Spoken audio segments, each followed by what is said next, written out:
켄 맥엘로이의 부채 활용법. 당신은 은행의 당좌, 예금, 계좌가 왜 무료인지 생각해 본 적이 있는가? 은행들은 돈을 빌려주기 위해 당신이 저축한 돈이 필요하다. 은행은 당신이 맡긴 돈을 대출하기 전에는 돈을 벌 수가 없다. 이제 당신은 두 가지 선택을 할 수 있다. 은행에서 돈을 빌려 당신이 부자가 되거나 아니면 은행에서 당신의 돈을 빌린 다른 사람이 부자가 되는 것을 지켜보는 것이다. 당신이 돈을 빌려 가치가 상승하는 상품에 투자한다면 이것은 좋은 빚이다. 빌린 돈으로 가치가 떨어지는 상품에 투자하면 나쁜 빚이다. 경제 상황을 개선하고 순자산 가치를 높이기 위해서는 좋은 빚을 활용하고 나쁜 빚은 피해야 한다. 빚은 지렛대의 원리와 비슷하다. 좋은 빚이든 나쁜 빚이든 투자된 모든 빚은 확대 재생산된다. 자동차처럼 가치가 사라지는 부채를 사기 위해 빚을 지면 비용이 점점 더 커질 것이다. 나쁜 빚은 당신 주머니에서 돈을 빼가는 부채를 증대시킨다. 자산을 구매할 때 빚을 지렛대로 활용하면 매우 훌륭한 경험이 될 수 있다. 내가 운영하는 회사는 빚을 활용해 다가구 주택과 같은 부동산 자산을 구입해서 투자자들의 재산을 늘려주고 있다. 이런 부동산 투자는 월세라는 현금 흐름을 창출할 뿐만 아니라 관리 원칙을 잘 활용하면 시간이 지나면서 가치가 증가한다. 우리 부부를 포함한 몇 명의 투자자들은 오클라호마주 브로큰 에로우에 위치한 288세대의 아파트 단지를 매입했는데 이는 좋은 빚을 활용한 투자 사례이다.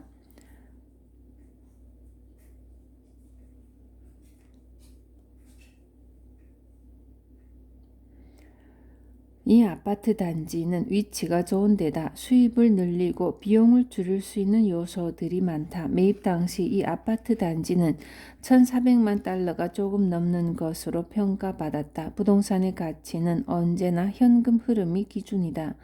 감정평가액을 기준으로 우리는 연 4.99%의 금리로 975만 달러의 첫 번째 주택담보대출을 받았다.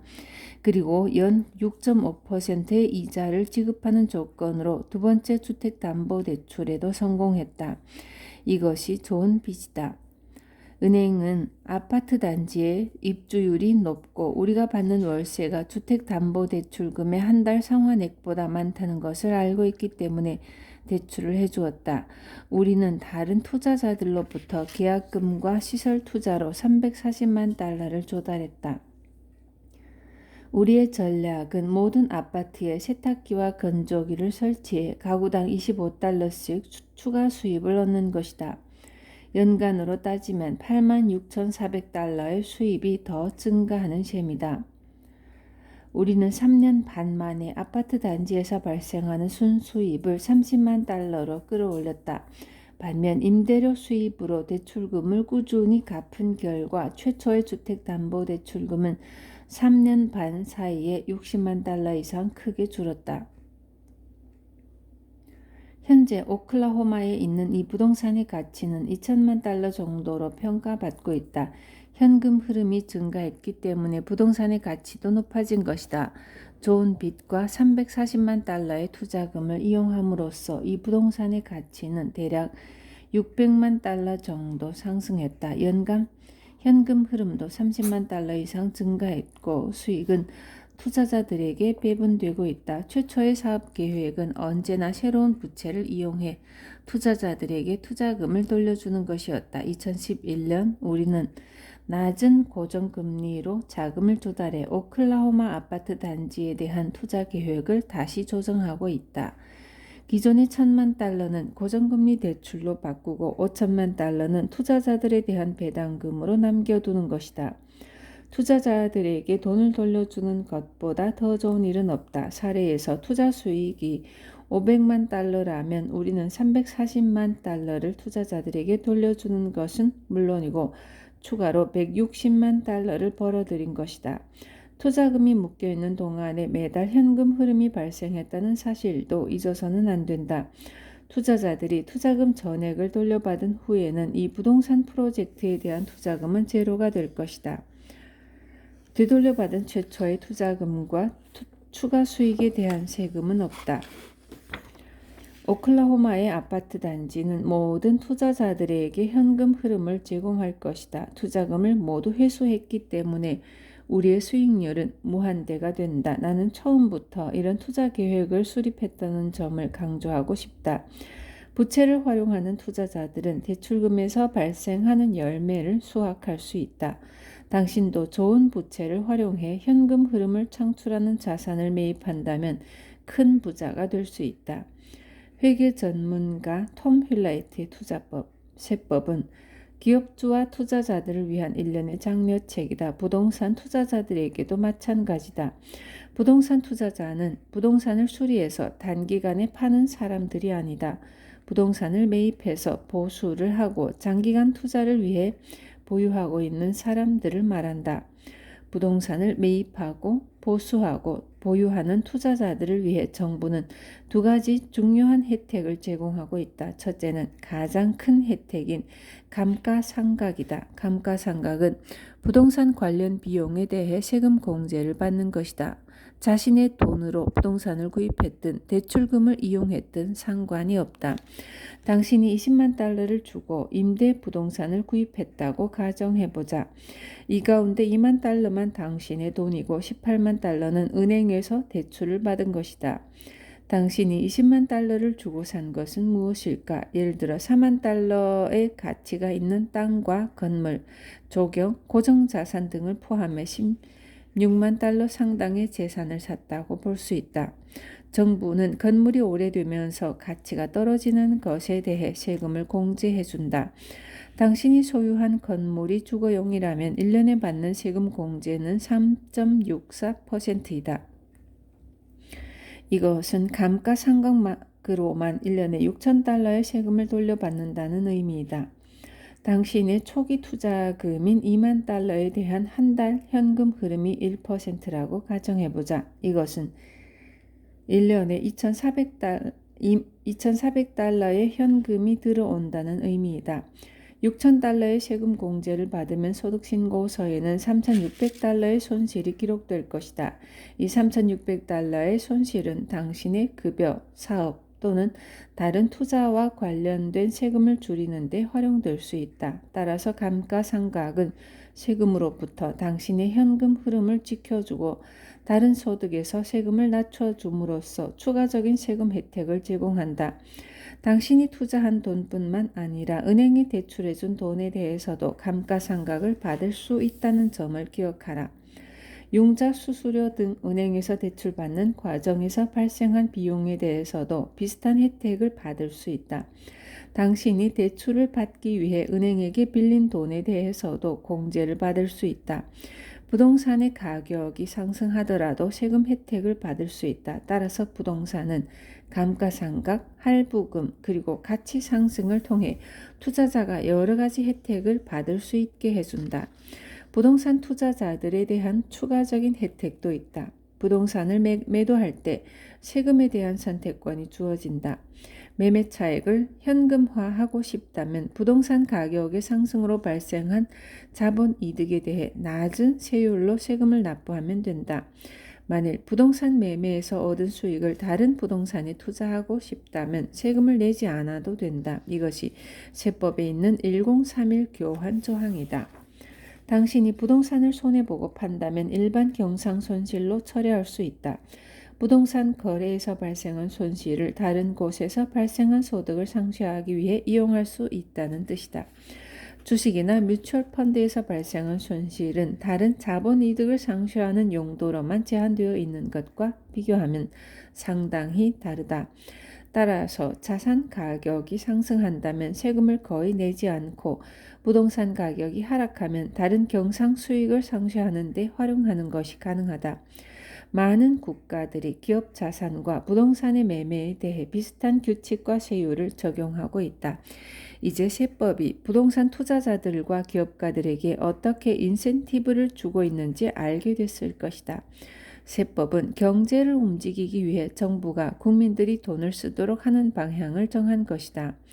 대출을 받아 부동산이나 기업에 투자할 때 이 점에 유의해야 한다. 주식 중개인과 부동산 중개인들은 대체적으로 10% 정도면 좋은 투자 수익률이라고 이야기하지만 대부분의 경우 10%의 수익률은 자본 이득이지 현금 흐름이 아니다. 자본 이득은 진짜 돈이 아니다. 다시 말하지만 이것이 S4분면에 속한 금융교육이 가지고 있는 문제점이다. 투자자로서 당신은 상품의 판매자가 어떤 종류의 투자 수익률에 대해 이야기하는지 알고 있어야 한다. 10%의 수익률이 현금 흐름에 대한 것인가 아니면 자본 이득에 대한 것인가 또 세금은 어떻게 되는가 많은 세금을 부담해야 하는 것은 아닌가 아니면 세금 혜택이 주어지는 것인가 가장 중요한 것은 어떻게 무한 수익률을 얻을 수 있는가이다. 자신이 하는 일을 잘 알고 있으면 부채는 불공정한 경쟁 우위가 될 수 있다. 진정한 투자자의 비밀. 진정한 투자자의 비밀은 남의 돈을 활용하는 것이다. 대부분의 사람들은 자기 돈으로 투자를 한다. 진정한 투자자가 되려면 은행이나 연금 펀드 또는 개인 투자자들로부터 돈을 빌려 투자하는 방법을 배워야 한다. 똑똑한 투자자는 주식이나 귀금속, 원유 등 투자 상품에 관계없이 타인의 돈을 활용하는 방법을 배워야 한다. 자산의 종류와 관계없이 다른 사람의 돈으로 투자하는 것이 아이사분면의 비밀이다. 당신이 이 비밀을 터득하게 되면 모든 곳에 적용할 수 있다. 아내가 첫 번째 집에 투자했을 때 5천 달러를 계약금으로 지급하고 나머지 4만 달러는 대출을 받았다. 다른 사람의 돈을 이용해 투자하는 순간 아내는 진정한 투자자가 되었다. 마우이 섬에서 아파트를 사기 위해 신용카드로 18,000달러를 대출받았을 때 나는 투자금의 100%를 빌린 돈으로 충당했다. 이런 방법을 통해 나는 아이사분면에 속한 투자자가 되었다. 우리 부부는 동업자인 켄과 로스의 은행 자금을 활용해 투자금을 돌려주는 방식의 투자 계획을 믿고 100만 달러를 투자했다. 그들이 100만 달러를 영원히 투자해야 한다고 말했다면 우리는 투자하지 않았을 것이다.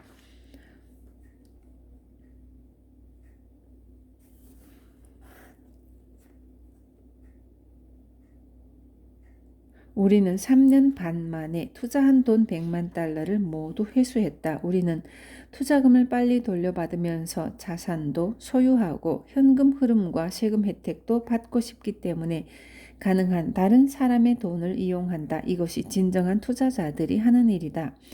원유 프로젝트에 투자할 때 나는 정부의 돈과 정유회사의 돈을 활용한다.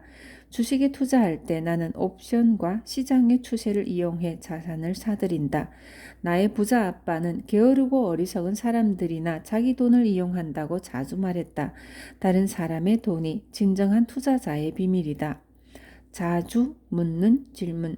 정부가 앞으로 이런 허점을 차단하지 않을까? 간단한 답변. 충분히 가능하다. 하지만 그럴 가능성이 적다. 설명. 나는 1971년 이후 돈이 부채가 됐다고 주장했다. 경제가 성장하기 위해서는 부채가 필요하다. 이것이 정부가 저축하는 사람들에게 더 무거운 세금을 매기고 채무자들, 특히 막대한 부채를 활용할 수 있는 사람들에게 혜택을 주는 이유이다. 정부가 이런 부채와 관련된 허점들을 차단한다면 경제는 급격하게 위축되고 혼란이 발생해 대중들이 정치가들에게 불만을 터뜨릴 것이다. 정부가 정말 이런 세법의 구멍을 막아버린다면 정치가들의 선거 자금을 대주는 사람들과 그들의 친구들을 위해 다른 혜택을 만들어줄 것이다. 자주 묻는 질문. 부채를 활용하는 방법을 모르는 사람들에게는 너무 잔인한 것이 아닌가? 간단한 답변. 매우 잔인하다. 나는 젊은 프로스포츠 선수가 5천만 달러 계약을 체결하거나 누군가가 복권에 당첨되는 것을 볼 때마다 웃고 운다. 그들이 그 돈을 가지고 첫 번째로 하는 일은 무엇일까? 자신과 가족을 위해 큰 집을 사고 좋은 차를 구입한다. 자산을 모으기 위해 돈을 활용하는 대신 부채를 쌓기 위해 돈을 이용한다. 오래가지 않아 그들의 돈은 정부와 부자들에게 다시 돌아갈 것이다. 결국 어리석은 사람에게는 빚만 남게 된다. 자주 묻는 질문. 연방 정부가 돈을 마구 찍어서 하이퍼 인플레이션이 시작되면 어떻게 되나? 간단한 답변. 정말 좋은 일이다. 나는 가치가 떨어진 달러로 내 부채를 갚을 것이고 인플레이션을 따라잡기 위해 부동산의 임대료를 올릴 것이다. 자주 묻는 질문. 당신의 예측이 틀리고 경제가 붕괴하면서 임차인이 집세를 내지 못하면 어떻게 되는가? 그래도 문제가 되지 않는다. 우리 대출금의 대부분은 비소구 융자이다. 우리가 대출금을 받지 못하면 부동산을 은행에 되돌려 주면 된다. 비소구라는 의미는 은행이 우리가 소유하고 있는 다른 자산을 압류할 수 없다는 뜻이다. 나의 부자 아빠는 만일 내가 은행에 2만 달러를 빚지고 있고 대출금을 상환할 수 없다면 너에게 문제가 발생한다. 은행에 2만 달러를 빚지고 대출금을 갚을 수 없다면 은행에도 문제가 발생한다 라고 나에게 자주 말했다. 은행들은 수백만 달러를 대출해 줄 때 매우 신중하게 결정한다. 이 때문에 투자자가 되기 위해서는 반드시 부동산 투자 강의를 들어야 한다. 부동산 투자자들은 어떻게 부채와 부동산을 관리해야 하는지 알아야 한다. 돈이 아무리 많아도 작게 시작하라. 작은 프로젝트에 여러 번 투자하고 부채와 부동산 그리고 세입자들을 관리하는 경험을 얻기 위해 노력하라. 당신이 성공한 투자자라는 사실을 은행이 알게 되면 당신의 능력이 감당할 수 있는 만큼의 자금을 대출해 줄 것이다. 매일 수십억 달러의 돈이 인쇄되고 있다. 매일 수조 달러가 갈 곳을 찾고 있다. 가난한 지식인들의 수가 증가하는 이유는 이들이 수조 달러에 접근하는 방법을 모르기 때문이다. 대부분의 사람들은 엄청난 돈의 바다 앞에 서 있지만 수영하는 방법을 몰라 돈의 바다에 뛰어들지 못하고 있다. 2006년에 피닉스에 있는 한 부동산 중개업자가 앞으로 부동산 가격이 오를 테니 부동산을 사라는 광고를 TV에 내보냈다. 4년 뒤에 똑같은 부동산 중개업자는 자신을 통해 집을 산 사람들에게 값이 떨어진 주택을 자신이 처분해 주겠다는 광고를 했다. 이것이 S사분면의 부동산 교육과 I사분면의 부동산 교육의 차이점이다. 2010년에 금리가 크게 낮아지자 은행들은 좋은 부동산을 헐값에 처분하고 있다. 이는 매우 안타까운 일이다. 가난한 사람들은 더 가난해지는 반면 부자들은 점점 더 부자가 되고 있다는 것은 아이러니가 아닐 수 없다. 나의 백성이 무지해서 망한다라는 성경의 구절처럼 수백만 명이 자산과 부채를 구별하지 못해 망하고 있다. 정부가 수조 달러의 돈을 찍어내고 있는 상황에서 수백만 명이 돈을 위해 일하기 때문에 망하고 있는 것이다. 이들은 돈을 저축하고 부채를 획득하기 위해 나쁜 부채를 이용하려고 노력한다.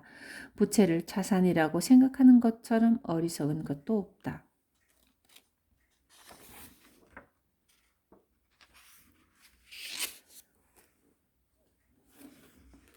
위험 4장 투자 결국 위험 관리이다.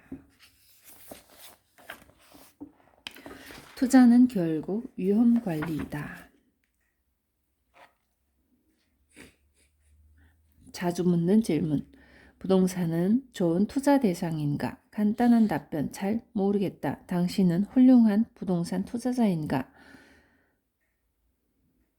주식은 좋은 투자 대상인가? 잘 모르겠다. 당신은 훌륭한 주식 투자자인가?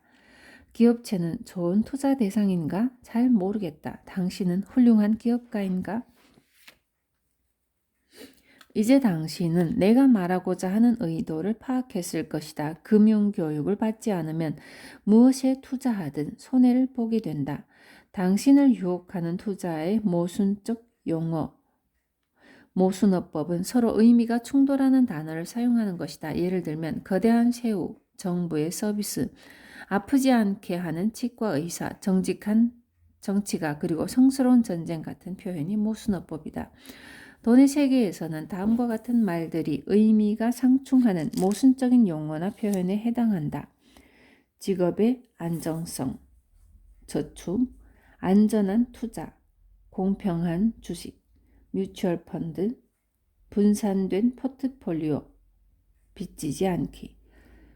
위험을 피하려고 하는 사람들이 이런 모순적 용어를 가장 많이 사용한다. 이런 모순된 표현들이 사람들을 가장 위험한 곳으로 유혹한다. 금융교육을 받은 사람들은 앞에서 예로 든 용어들이 왜 모순적인지 알고 있다. 하지만 금융교육을 받지 못한 사람들에게는 이런 상충적인 용어들이 지혜로운 성인의 말처럼 들린다. 왜 그럴까? 지금부터 그 이유를 설명하겠다. 직업 안정성이 노후를 보장할까? 나의 고등학교 동창생 가운데 상당수는 대학에 진학하지 않았다.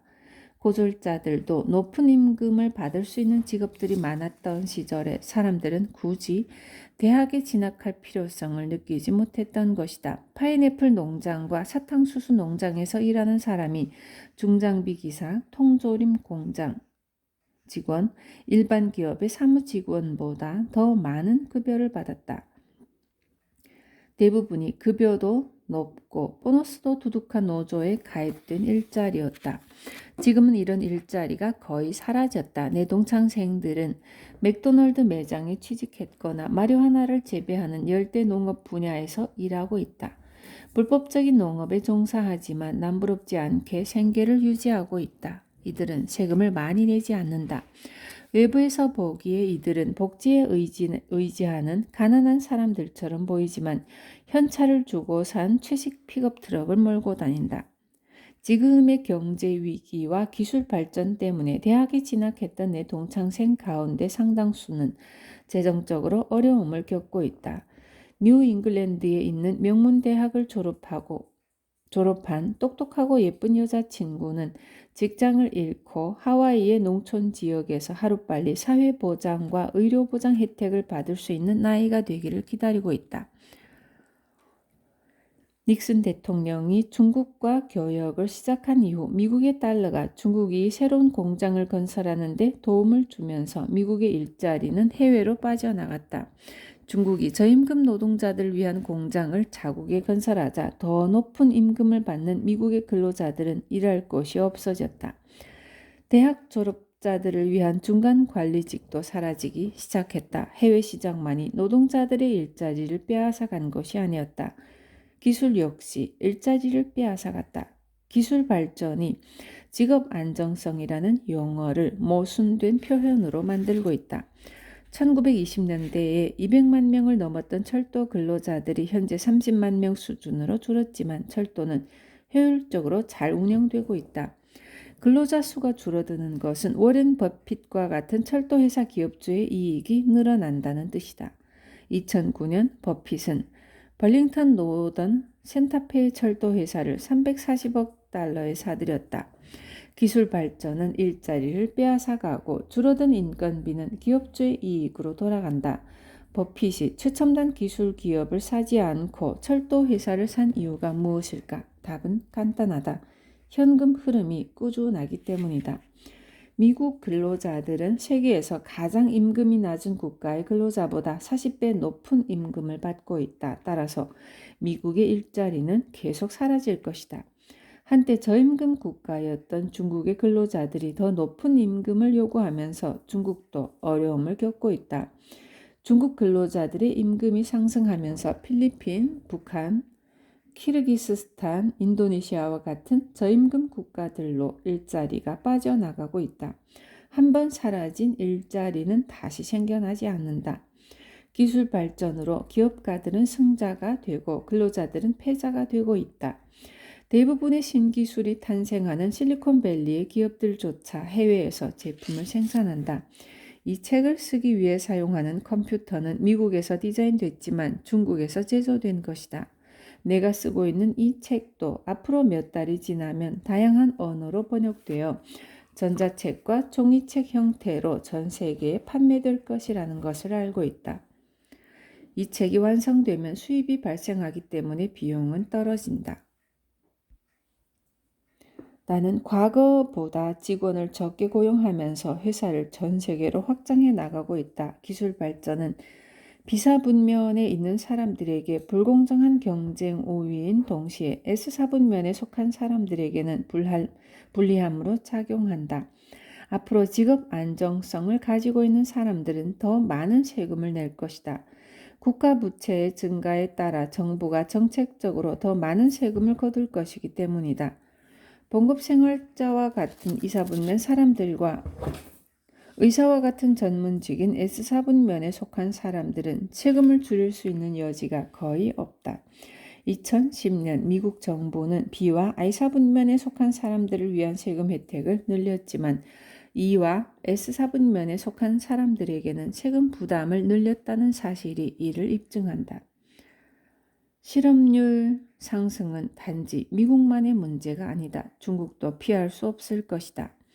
실업 문제가 지속되면 사회가 불안해지고 정치적인 혁명이 발생해 정부가 전복될 수도 있다. 이것이 대부분의 국가들이 다른 국가들로부터 일자리를 빼앗아 오는 일이면 무엇이든 다 하는 이유이다. 전 세계 국가들은 일자리를 유지하고 사람들을 고용하기 위해 돈으로 게임을 하고 있다. 자국 화폐의 가치를 떨어뜨리거나 돈을 많이 찍어냄으로써 수출을 늘리고 있는데 자국의 화폐의 가치가 올라가면 수출이 줄어들고 수출이 감소하면 일자리가 사라진다. 1966년 학생이었던 내가 처음 일본을 방문했을 때 달러에 대한 엔화의 환율은 360엔이었다. 당시 나는 달러로 많은 것을 살 수 있었다. 일본은 미국에 비해 물가가 쌌기 때문이다. 지금 미국 달러화의 가치는 90엔 정도이다. 엔화의 가치가 높아졌고 달러화의 가치가 떨어졌다는 뜻이다. 현재 일본은 미국보다 물가가 비싸다. 일본이 자국의 경제를 살리고 싶다면 엔화 환율을 1달러에 150엔 정도로 올려야 한다. 이렇게 되면 미국 상품의 수출 가격은 상승하고 수출이 줄어들면서 일자리도 감소할 것이다. 국가들이 머니게임을 하는 가장 큰 이유 가운데 하나는 바로 고용을 유지하고자 하는 것이다. 현재 미국과 중국은 화폐 전쟁을 벌이고 있다. 미국은 중국이 위안화의 가치를 올리기를 바라고 있다. 그래서 미국 제품을 더 많이 수출하면서 중국 제품의 수입이 줄어들기를 바란다. 그러나 중국은 위안화의 가치가 오르면 실업률이 높아질 것이라는 사실을 잘 알고 있다. 미국과 중국은 경쟁하듯이 자국의 화폐 가치를 계속 떨어뜨리고 있다. 자국 화폐의 가치가 떨어지면 국내적으로 인플레이션이 발생한다. 결국 돈을 저축하라는 것은 말도 안 되는 주장이다. 세계 각국이 통화의 가치를 떨어뜨리면서 쇼핑하는데 돈이 점점 더 많이 들어가고 있는 상황이다. 과연 누가 저축을 하겠는가? 일자리를 보존하려면 미국 정부는 달러화의 가치를 낮추어야 한다. 달러 약세화가 진행되면 수출이 늘어난다. 이것은 미국 제품에 대한 수요가 증가하고 그래서 더 많은 일자리가 생겨난다는 의미이다. 이제부터는 왜 직업 안정성이 모순된 말인지 그 이유를 구체적으로 설명하기로 한다. 세계 역사상 금융위기가 발생했을 때마다 최악의 독재자가 권력을 잡았다. 1929년 미국에서 발생한 대공황은 전 세계로 퍼져나갔다. 1933년 경제 위기가 닥쳐오자 독일에서는 히틀러가 정권을 잡았고 중국에서는 모택동이 권좌에 올랐다. 그리고 러시아에서는 레닌이, 세르비아와 유고에서는 밀로세비치가 권력을 잡았다. 1933년 독일의 히틀러와 미국의 프랭클린 루스벨트 대통령은 각국의 정권을 잡았다. 루스벨트 대통령은 오늘날 미국이 직면하고 있는 금융위기를 촉발시킨 금융기관들을 설립했다.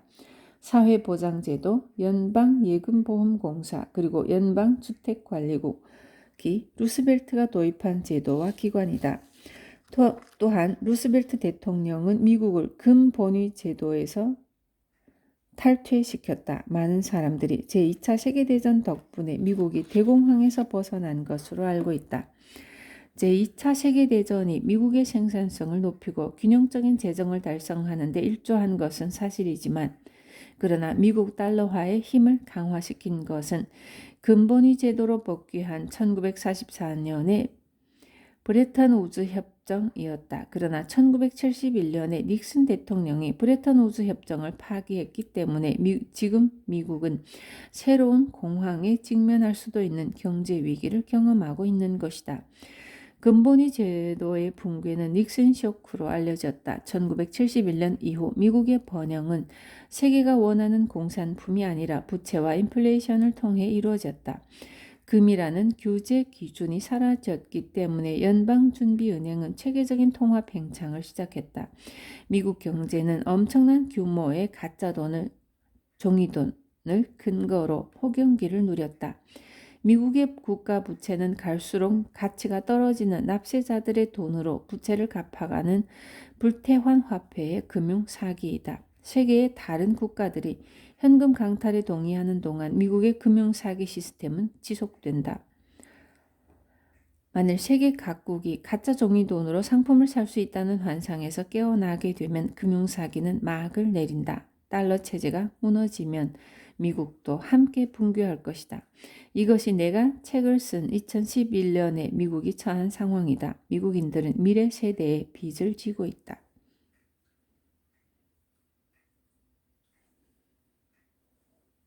열심히 저축하면 부자가 될까?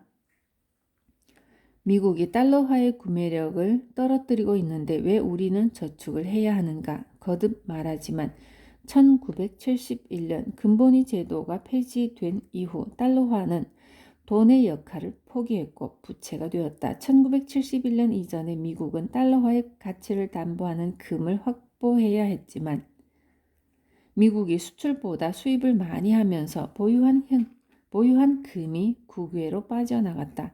프랑스가 미국에게 달러가 아닌 금으로 지급을 요구하자 닉슨은 근본위 제도를 폐지했다. 1971년 이후 미국은 돈이 필요하면 돈을 찍어냈다. 지금은 돈을 찍어내는 인쇄기가 필요 없다. 오늘날 돈은 컴퓨터 모니터에서 나타나는 전자신호에 불과하다. 돈을 만들기 위해 미국 재무부는 미 재무부 장기 채권과 미 재무부 단기 채권 그리고 미 재무부 중기 채권을 발행한다. 이런 채권들은 미국 정부가 납세자들에게 빚을 지고 있다는 증거이다. 미국 재무부가 1,000만 달러어치의 단기 채권을 발행했다고 가정해보자.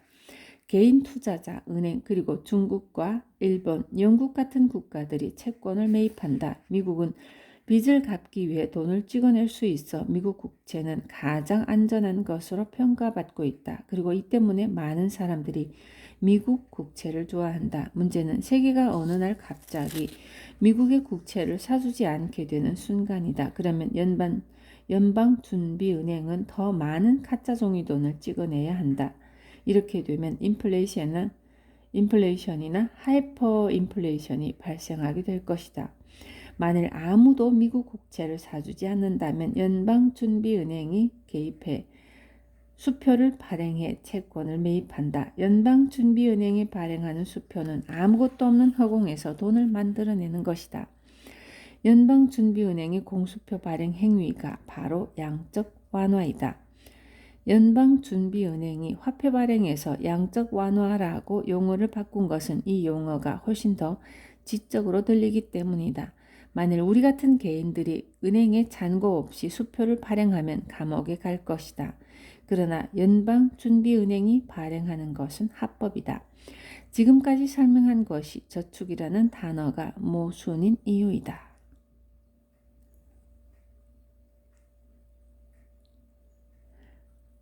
독립전쟁의 전쟁 비용을 충당하기 위해 대륙회의는 대륙화폐를 만들었다. 전쟁이 오래 지속되면서 대륙회의는 군인들에게 월급을 주고 전쟁 물자를 사기 위해 대륙화폐를 계속 찍어냈고 결국 대륙화폐의 가치가 없어지자 군인들과 전쟁 물자 공급업자들은 파산하고 말았다. 이 때문에 1대륙화폐의 가치도 없다라는 말이 생겨났다. 미국에서 남북전쟁이 발발했을 때 남부연합도 남부연합 달러를 발행했지만 결과는 역시 마찬가지였다. 독일도 제1차 세계대전 이후 똑같은 일을 했고 독일 국민들은 라이히스마르크를 벽지로 사용하거나 불쏘시개 또는 화장지로 사용했다. 1933년 독일 경제가 붕괴하자 아돌프 히틀러가 정권을 잡았고 같은 해에 프랭클린 루스벨트 미국 대통령은 금본위 제도를 폐지했다. 나는 지갑 속에 100조짜리 짐바이브에 지폐를 넣고 다닌다. 한때 100조 짐바이브의 지폐로 계란 3개를 살 수 있었으나 지금은 가치가 더 떨어졌다. 현재 연방준비제도 이사회 의장인 벤 버냉키는 수조 달러의 돈을 찍어내고 있고 오바마 대통령은 수조 달러를 펑펑 사용하고 있다. 이런 가짜 돈은 국가 간의 전쟁뿐만 아니라 진짜 돈과 종이돈 사이의 전쟁을 유발시킨다. 진짜 돈은 금, 은, 식품, 원유 등 내재 가치가 있는 상품이다. 안전한 투자로 얻는 게 있을까?